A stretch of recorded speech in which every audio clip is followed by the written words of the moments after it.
noches, bienvenidos al ciclo de webinars gratuitos 2020 de la UTIC. Saludamos a todos los que están conectados a esta transmisión, directivos, funcionarios, docentes y estudiantes de la UTIC y de universidades colegas. Este evento es organizado por la Universidad Tecnológica Intercontinental a través del Vicerrectorado de Vinculación, declarado de interés institucional por el Consejo Superior Universitario, con apoyo de la Asociación de Egresados del Centro de Estudios Hemisféricos de Defensa William J. Perry, y es realizado en el marco del convenio entre ambas instituciones. Así también cuenta con el apoyo de la Asociación Paraguaya de Universidades Privadas APUT, quien lo ha declarado de interés académico. Destacamos la participación de nuestro señor rector, el profesor doctor Hugo Ferreira, quien está siguiendo esta transmisión, a los vicerrectores de la UTIC. Asimismo, destacamos también la participación de la presidenta de la Asociación de Egresados del Centro de Estudios Hemisféricos de Defensa William J. Perry, la doctora Gavina Gavilán, y el doctor Rufino Quintana, miembro de la asociación de la misma institución.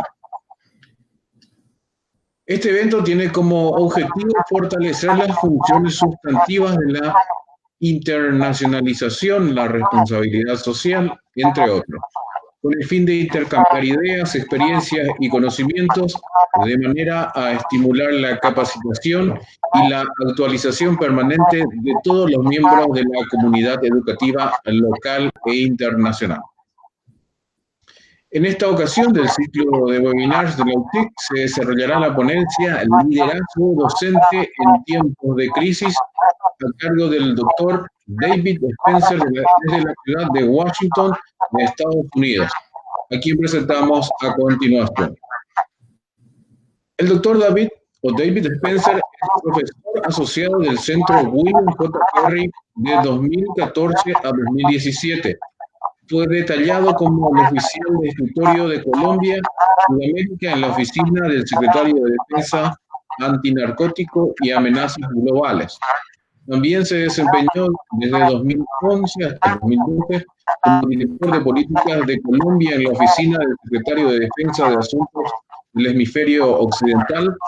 El doctor Spencer obtuvo su doctorado en Ciencias Políticas en la Universidad George Washington en 2002, donde estudió política latinoamericana, especializándose en insurgencia regional y terrorismo. Obtuvo su maestría y licenciatura, ambas en Relaciones Internacionales, de la Universidad Birmingham Young de 1992 y 1988, respectivamente.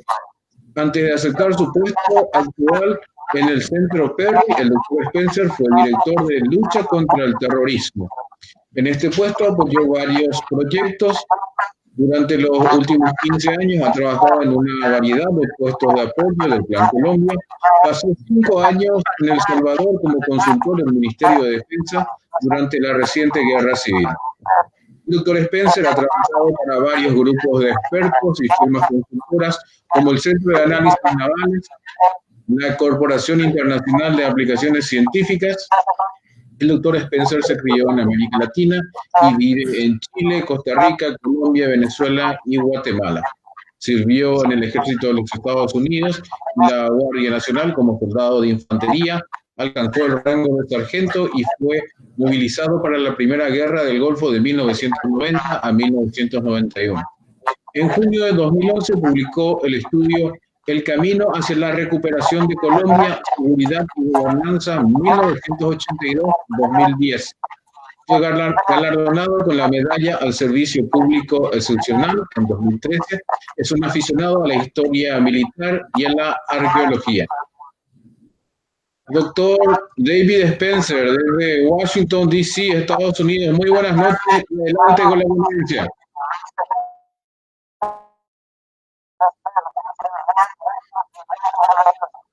Muy buenas noches, muchas gracias por la presentación. Gracias por invitarme a compartir esta conferencia. Deme un minuto mientras comparto mi presentación.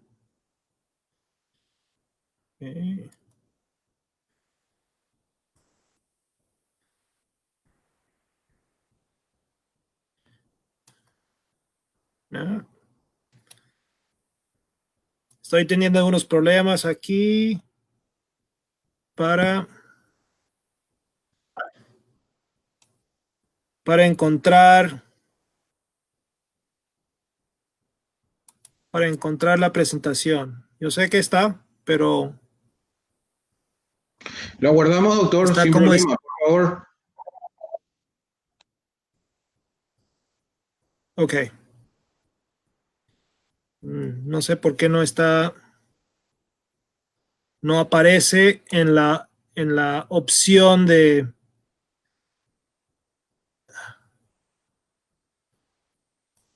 Ok. ¿Podría intentar Ok. teniendo maximizado el documento, doctor, y buscar de vuelta la ventana? Ok, voy a maximizarlo. Y otra vez, ahí está, ya apareció. Ok. um,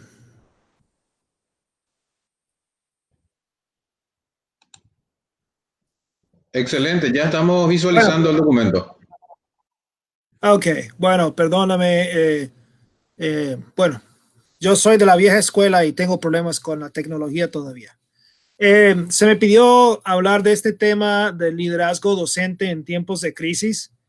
Un tema que es bastante relevante a la situación actual.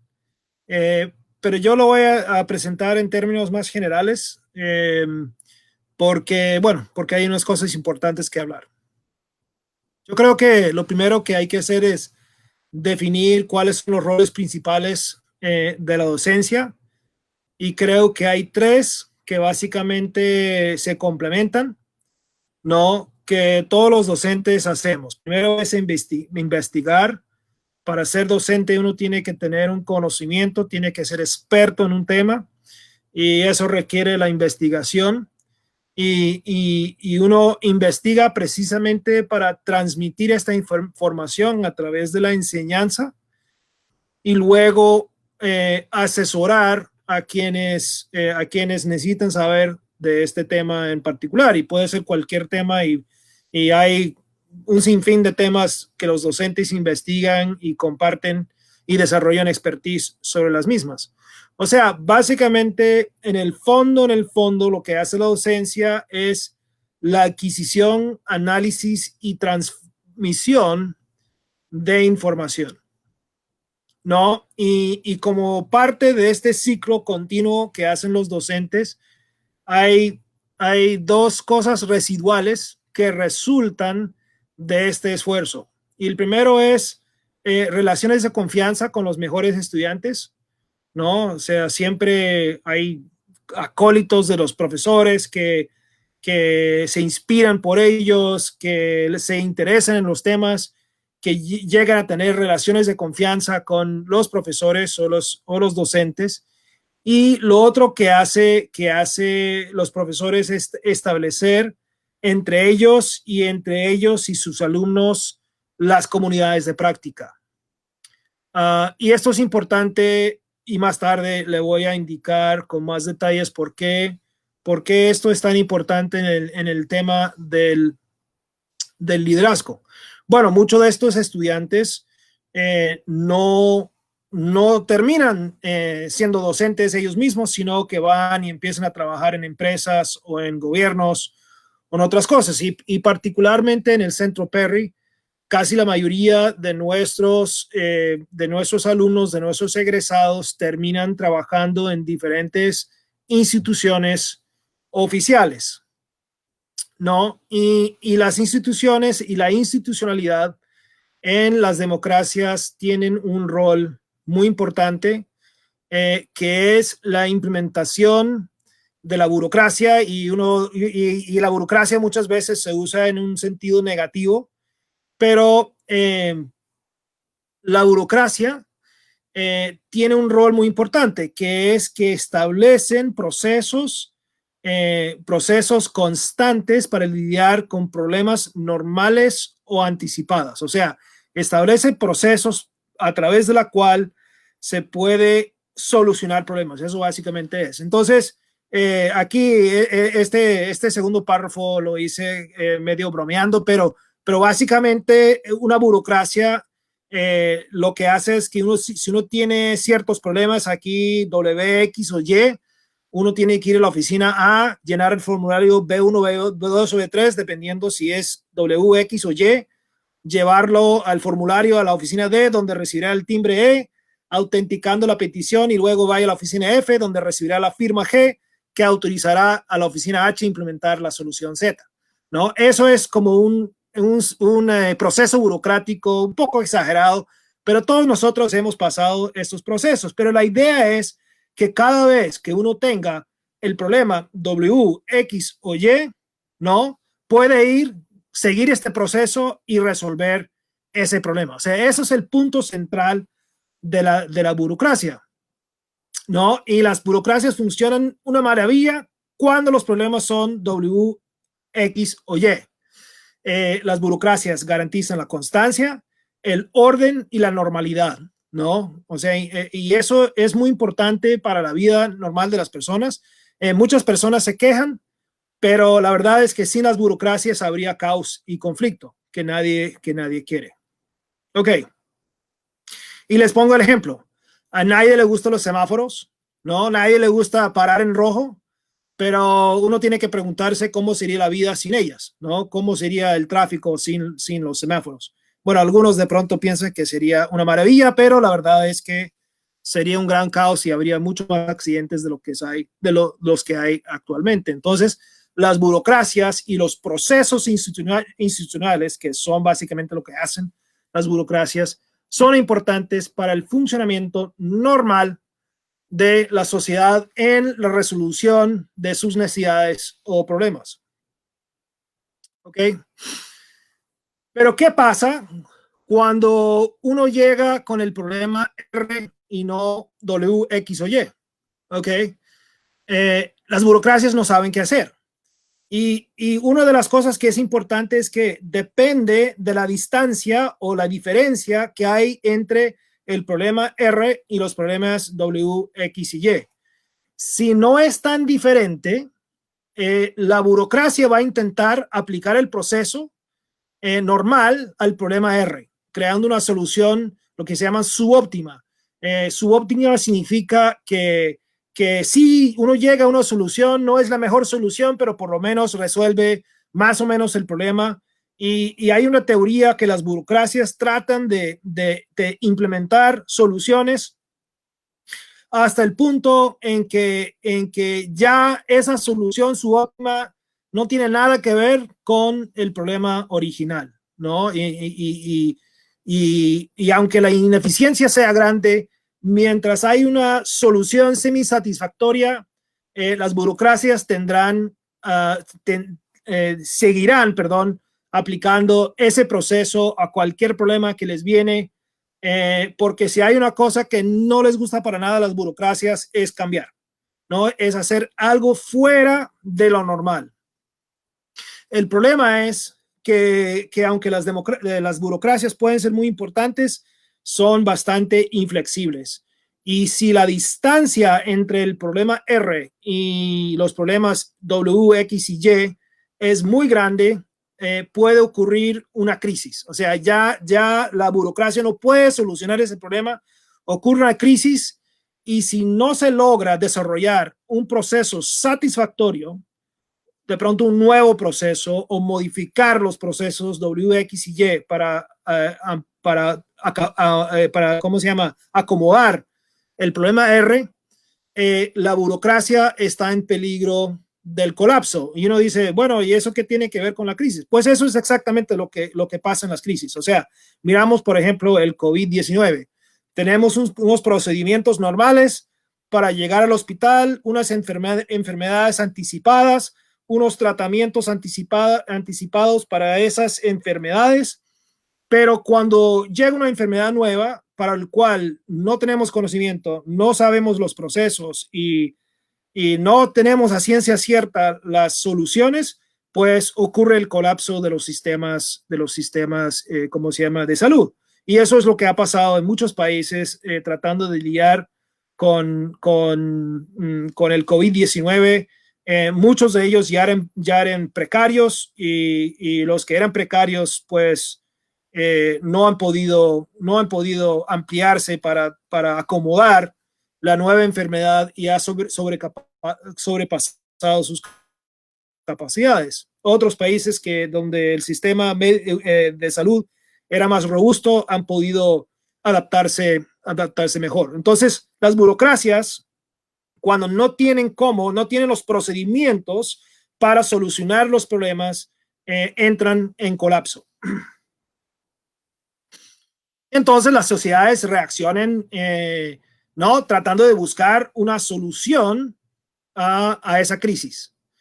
Y mi experiencia en el gobierno es que cuando hay una crisis, cuando los procesos burocráticos ya no dan cabida a los problemas que se les está presentando, normalmente se forma un comité para estudiar la crisis y desarrollar un nuevo proceso o una serie de procesos para manejar el nuevo problema. Y eso es bueno en el sentido de que hay un grupo de personas que están pensando en esto, pero hay también problemas con la formación de los comités, ¿no?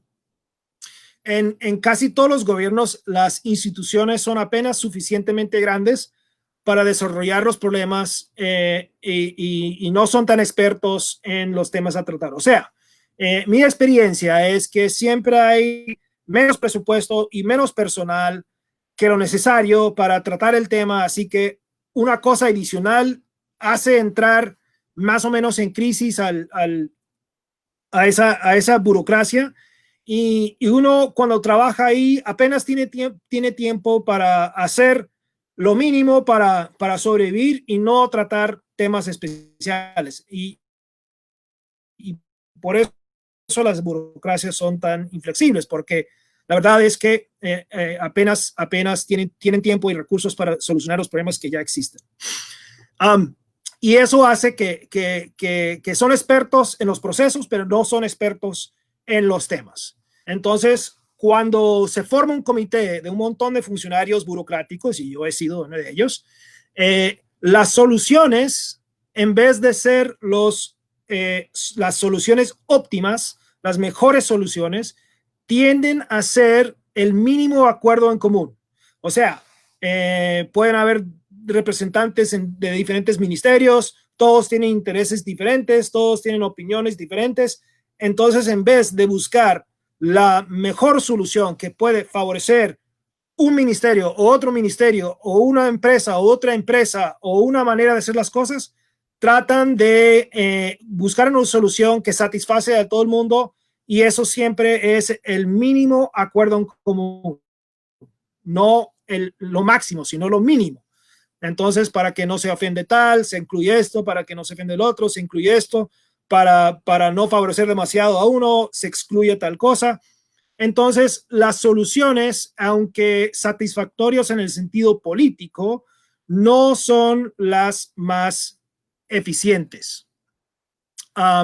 Y eso se ve mucho en los gobiernos, que hay un problema, se busca una solución en comité, se forma el comité saca la solución y se implementa y no funciona muy bien.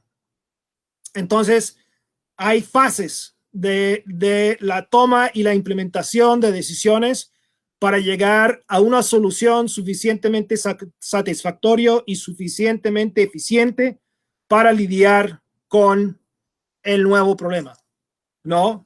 Sin embargo, este es un proceso de largo plazo. Esto es un proceso que requiere muchas reuniones y muchos acuerdos y muchas firmas y muchos pronunciamientos y eso toma tiempo.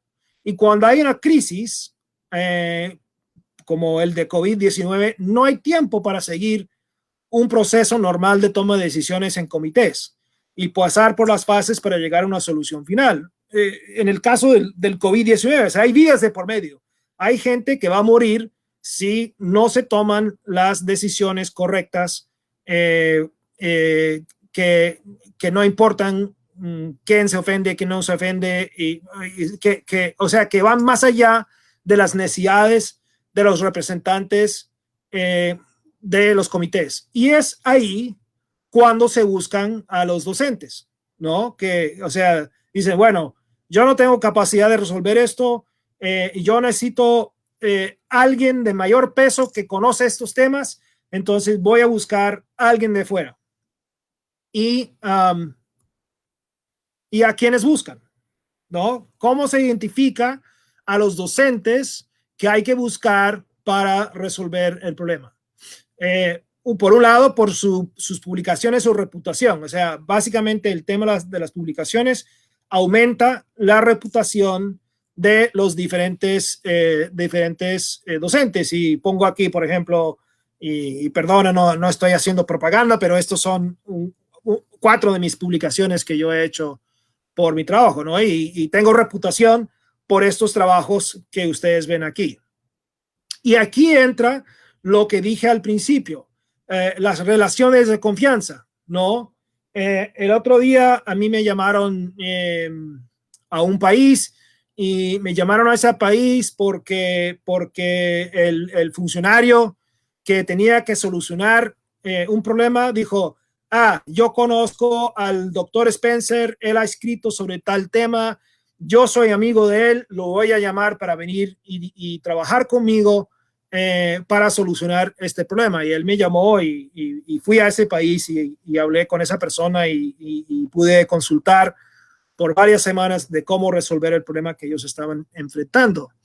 Y la otra cosa que hacen es que a veces el docente no es la persona idónea. De pronto el docente no es la persona que tiene la máxima autoridad o información o expertise sobre el tema que se está buscando solucionar, pero por haber formado las comunidades de práctica, puede identificar quiénes sí. Entonces, a través de estas relaciones de confianza, los funcionarios se aproximan al docente y le dicen, profesor o doctor o amigo, ¿a quién conoce usted, no, que puede ayudarnos en este tema, no?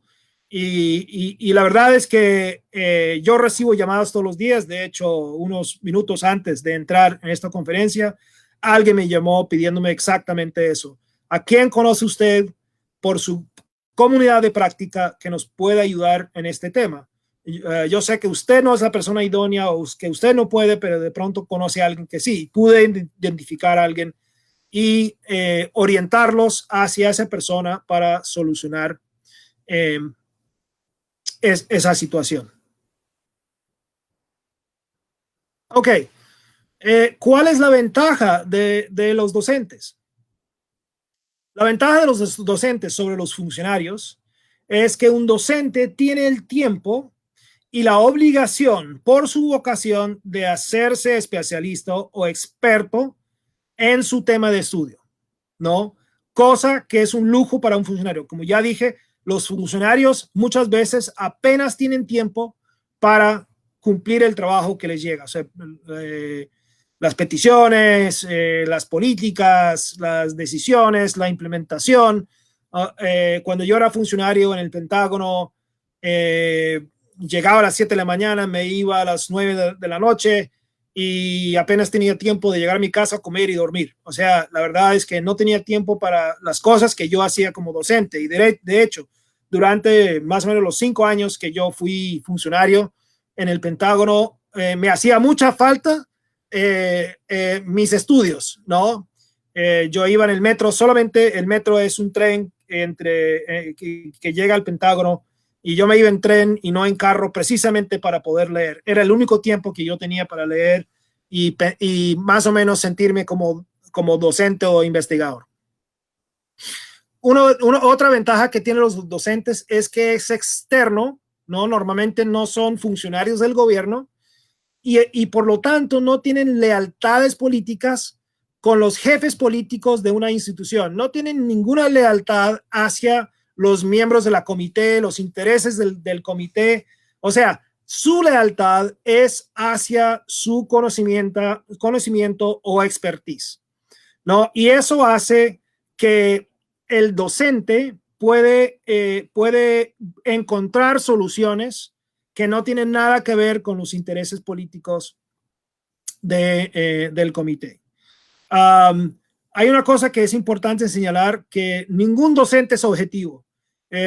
Todos los docentes nos creemos objetivo, pasamos mucho tiempo estudiando cómo hacer estudios y cómo ser objetivos, pero la verdad es que ningún ser humano es objetivo. Todos nacimos en diferentes condiciones, tenemos diferentes experiencias, tenemos diferentes puntos de vista y creo que una de las cosas que los docentes tenemos que reconocer es nuestra falta de objetividad. Pero eso no nos hace inútiles, ¿no? Reconocerlo no nos hace inútiles.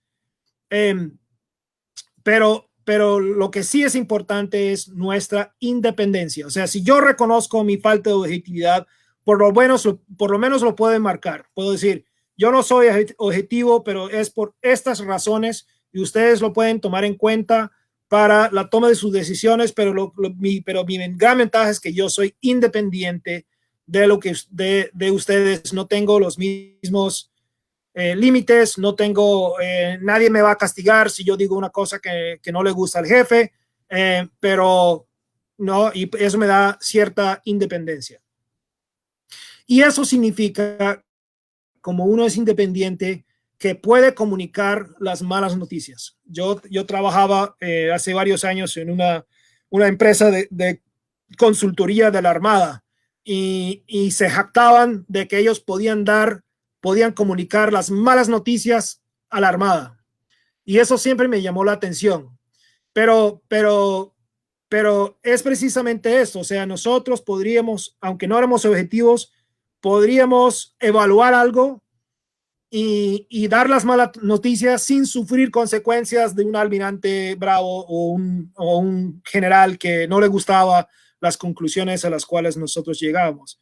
Y esas son las ventajas que tienen los docentes, y la presencia de un docente le da peso para la toma de decisiones en ciertas direcciones, ¿no? Para tender hacia una solución y para resolver rápidamente el tema de la crisis, para desarrollar nuevos procesos, para lidiar con ese problema no esperado y no contemplado por las burocracias. ¿Cuál es la desventaja de los docentes? ¿No? Porque también hay desventajas. Primero, que tenemos la tendencia de exagerar la importancia de nuestros temas. O sea, yo soy experto sobre, no sé, bueno, sobre el terrorismo, eso es mi tema principal. Entonces yo tiendo a ver todo a través de ese lente del terrorismo. Y a veces el terrorismo sí es un tema importante, pero es un tema entre otros temas, ¿no? Pero un especialista en cualquier cosa, en la medicina, en la economía, en la política, en cualquier cosa, en la ciberseguridad, tiende a exagerar la importancia de su tema. Y eso puede ser una desventaja porque puede sobrevalorar el tema suyo en la toma de decisiones para resolver las crisis. Otra desventaja para los docentes, y yo me acuso de este problema, es que muchas veces somos mejores para complicar y no tanto para solucionar. O sea, yo soy muy bueno para describir todo lo malo y todos los modos de operación de los grupos terroristas, pero yo no soy tan bueno para buscar soluciones, ¿no?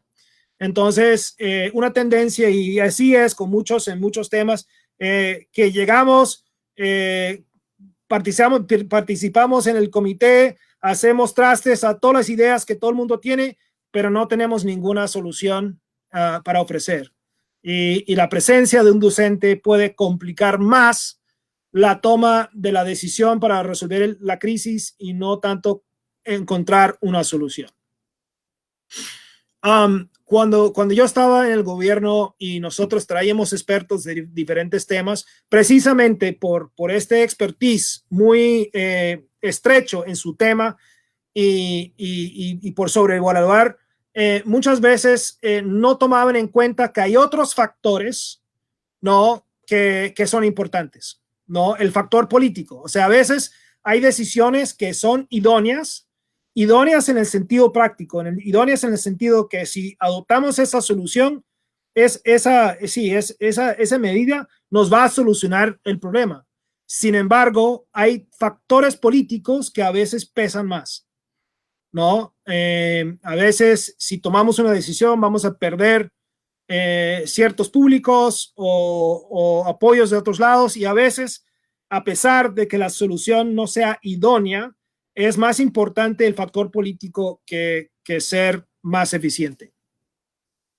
De la misma manera, no tomamos en cuenta los factores económicos, ¿no? A veces las soluciones idóneas cuestan mucho dinero o van a acabar con ciertas partes de la economía y en un país no se puede, o sea, no se puede tomar esa decisión sin tener un impacto enorme en la economía y no tomar en cuenta qué va, o sea, a veces la prescripción es peor que la enfermedad y hay que tomar eso en cuenta, ¿no? Porque el impacto económico puede ser demasiado grande. Otro tema que es importante tomar en cuenta es que los docentes no son responsables cuando las cosas fracasan, ¿no? O sea, ¿quién es el responsable? El funcionario. El funcionario me escuchó al docente, pero quien es responsable, quien es juzgado por la historia, es más el funcionario que el docente. El docente vuelve a su trabajo normal, vuelve a enseñar y queda libre. El funcionario ahí puede terminar su carrera.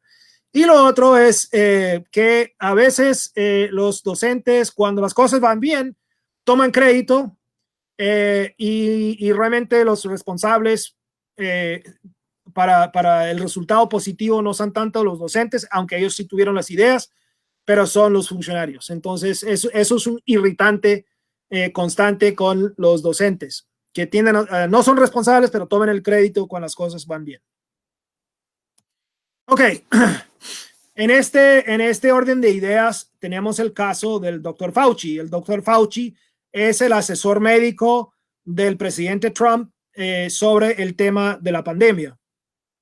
Y vemos todas las características que le acabo de hablar en él. Él es un experto, él está enfocado en el tema de las pandemias, él está buscando soluciones muy técnicas, pero muchas veces las soluciones que él propone no toman en cuenta ni el costo económico ni el costo político de la toma de esa decisión. Y por eso hay fricciones a veces entre el doctor Fauci y el presidente. Sin embargo, no lo, ¿cómo se llama?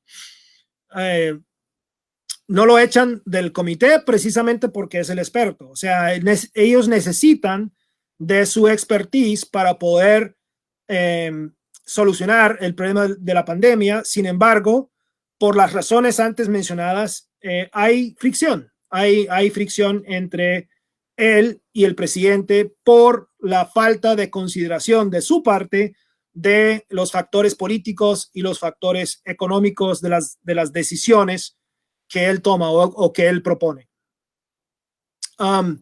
Bueno, dejando de hablar del doctor Fauci, voy a hablar un poco sobre mi experiencia personal. Como se dijo al principio, yo fui funcionario en el Pentágono, me tocó trabajar el tema de Colombia durante el proceso de paz, durante toda la negociación del acuerdo de paz en Colombia. Y me acuerdo que yo iba a la Casa Blanca y la Casa Blanca del presidente Obama estaba muy a favor del acuerdo de paz y había mucho apoyo y mucho entusiasmo para el acuerdo de paz en Colombia. Y aunque yo era funcionario, también era docente, o sea, soy docente. Entonces yo iba frecuentemente a Colombia. Estuve en Colombia cuando anunciaron el acuerdo, la firma del acuerdo de paz en Colombia. Y empecé a hablar con gente. Y primero noté que no había ningún entusiasmo en la calle cuando se anunció la firma del acuerdo de paz. Y me pareció bastante raro eso. Y empecé a hablar con varias personas y les pregunté si iban a votar a favor o en contra del acuerdo de paz en el plebiscito. Y me sorprendí cuando la mayoría de las personas con que yo hablé me dijeron que ellos iban a votar en contra del plebiscito. Y quienes más me sorprendieron fueron unos funcionarios en la Casa de Nariño, o sea, en la presidencia de Colombia, que me dijeron que ellos no estaban a favor del acuerdo de paz y que ellos iban a votar en contra del acuerdo de paz. Y yo dije, puchica, si la propia gente del presidente va a votar en contra del acuerdo de paz, yo creo que hay una gran posibilidad de que el no gane. Entonces regresé a Washington, fui a una reunión del Consejo Nacional de Seguridad, y en la reunión el tema que íbamos a hablar era cómo vamos a apoyar al gobierno de Colombia cuando gane el sí, ¿no? O sea, ni se preguntaron si iba a ganar el sí o no se iba a ganar el sí. Toda la información que llegaba a Washington indicaba que el sí iba a ganar. Y yo creo que eso era por el prejuicio que tenía tanto la embajada como el gobierno hacia el sí. O sea, toda la información negativa lo menospreciaban y toda la información positiva lo sobrevaloraron. Y nadie me preguntó nada y estuvimos en la reunión y al final de la reunión preguntaron si alguien tiene algún comentario. Y yo levanté la mano y me paré y me dijeron, sí, David. Y dije, me levanté y dije, mira, yo acabo de regresar de Colombia y a mí me parece que el sí no es una cosa asegurada, que también nos tenemos que preparar para si gana el no. Y me acuerdo que había un silencio total, ¿no? Me miraron como si había dicho un garabato o una palabra mala. Y me ignoraron por completo. Y claro, en 2 días, eso fue un jueves, el domingo, el siguiente domingo ganó, pero hoy no sé por qué está. El siguiente domingo ganó el no y tuvimos que cambiar todos los planes porque nadie me quiso escuchar, ¿no? O sea, eso fue una experiencia de cómo yo tenía información, yo tenía conocimiento, especialización. Y si me hubieran escuchado, de pronto les hubiera ido mejor. Pero uno de los temas que quiero recalcar aquí es que para mí decir eso en esa reunión, cuando todo el mundo estaba hablando del sí, de cómo apoyar el sí, requirió bastante valor. Bueno, yo soy terco, no tanto valor, para mí terquedad, ¿no? Y es muy difícil a veces hablar en contra de la mayoría cuando hay tanto apoyo y tanta, ¿cómo se llama? Tanto ímpetu hacia una solución u otra. Bueno, no voy a hablar de este, es otro caso, pero creo que me voy a extender demasiado. Pero también quiero compartir con ustedes un ejemplo cuando yo no tuve razón. Otra vez en Colombia, yo había estado en El Salvador, había estado durante la última parte de la guerra, desde el 87 hasta el 92, unos 5 años, y me tocó la ofensiva del 89 en El Salvador.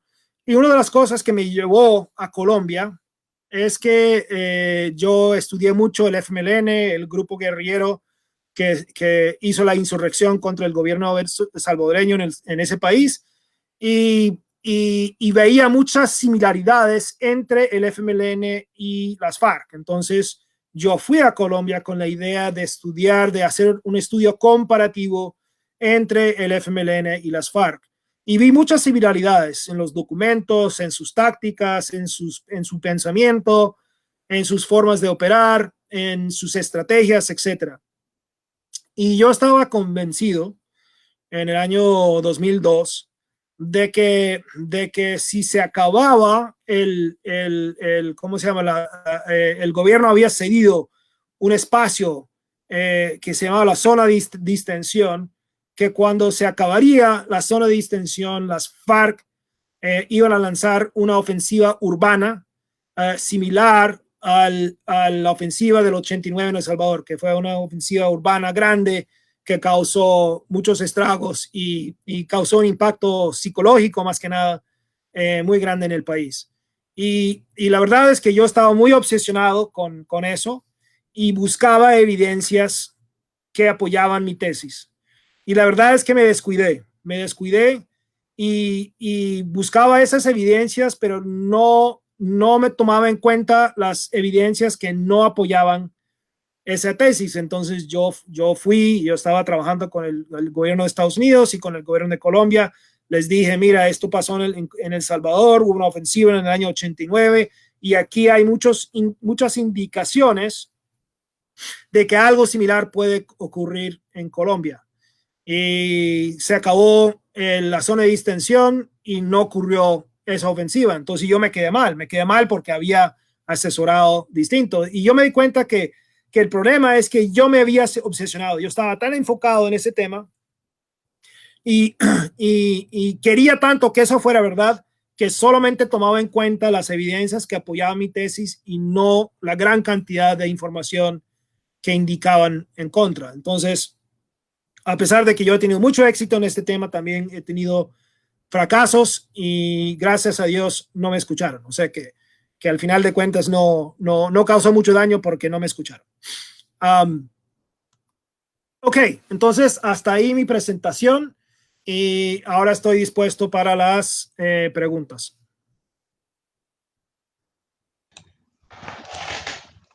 Bien, muy interesante, doctor. Muchas gracias por tan brillante exposición. Tenemos varios mensajes que llegaron por parte de los participantes de este evento. Tenemos un mensaje de nuestro señor rector, el doctor Hugo Ferreira González. Buenas tardes a todos. Mis saludos cordiales al doctor David Spencer. Así también tenemos un mensaje de Constancia Caniza, docente de la Universidad Centro Médico Bautista. Muy buenas noches, licenciados. Muy buenas noches, doctor. Mario Concepción Parra, buenas noches. Felicitaciones a la UTIC por este emprendimiento. Casmino Ortiz, muy buenas tardes desde Asunción. Saludos al apreciado doctor. José Asunción González, muy buenas noches. Aprovechemos este espacio de aprendizaje, dice. El doctor José Asunción González también es nuestro director de posgrado aquí de la UTIC. El doctor Domingo Pedroso, quien es nuestro vicerrector pedagógico. Muy buenas noches, con los deseos de éxitos al doctor David Spencer en su conferencia, dice. Liliana Díaz, buenas noches, saludos al gran David. Liliana.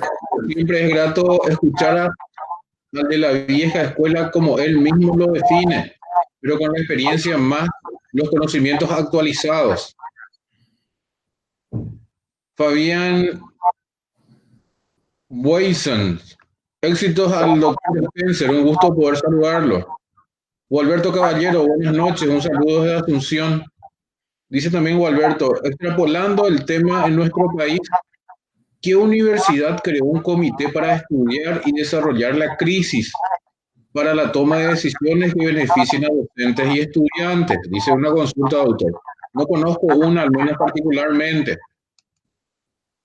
No sé si podemos comentar algo al respecto.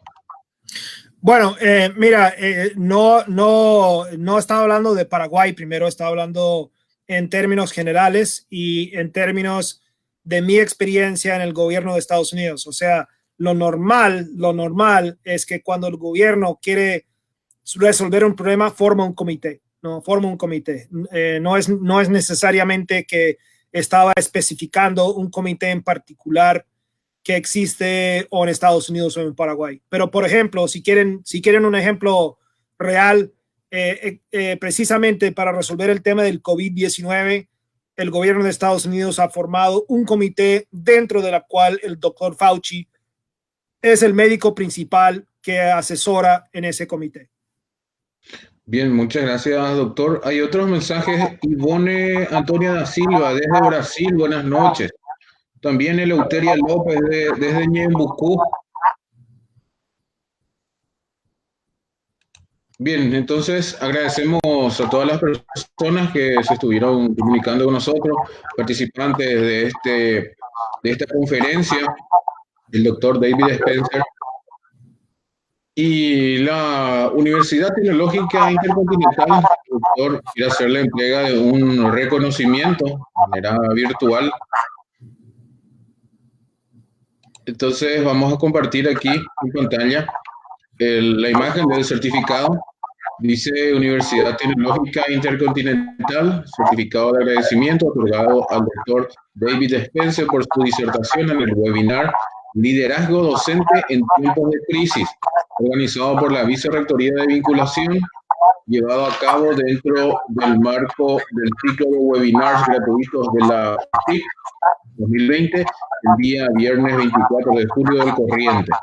Firman el licenciado Raúl Salinas Noel, vicerrector de vinculación, doctor Ricardo Benítez, vicerrector de investigación, y el profesor doctor Hugo Ferreira, rector de la Universidad Tecnológica Intercontinental.